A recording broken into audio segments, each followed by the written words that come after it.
Hi, I'm Matt DesLauriers. I'm a creative coder and generative artist. I got into creative coding about 10 years ago. I started using JavaScript to create this sort of generative canvas-based artwork.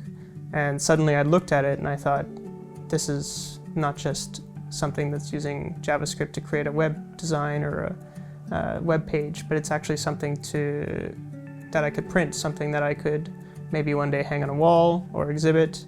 And it was sort of then that I discovered this passion for using code to create art. So I got into Penplotters around 2017 or so, and I fell into it through this hashtag on Twitter called Plotter Twitter. So I got a pen plotter. I really wanted to get into this. I started writing code to try and produce pen plotter prints from my algorithms, from my generative artworks. And it guided me in some ways, because now a lot of the work I do is very much inspired by mechanical pen plotters, specifically inspired by this idea of constraint, inspired by the way that in a pen plotter artwork you just have a line. You have lines and you have a single pen, maybe a couple different colors, and that's about it. And you can't work with pixels, you can't work with gradients, you can't work with texture in the same way that you can with like a shader or with other types of code.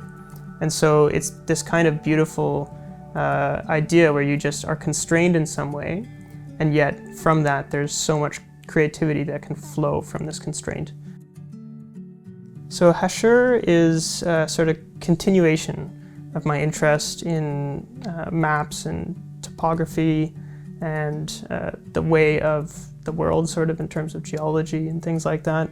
And in particular, it's a study of erosion and a study of landscape and the forms that it creates over many, many thousands or millions of years, where water and wind and other forces are acting on the Earth's crust or the Earth's terrain and producing these kind of intricate and beautiful results.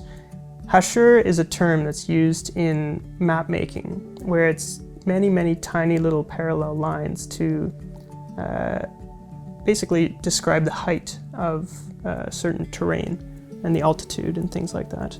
And that's kind of one of the points of inspiration, was this, using something like a mechanical pen plotter to produce a highly intricate and very precise set of lines that represent this kind of abstract terrain. It's thinking about terrain, thinking about how do I take these computational systems and simulate some natural process.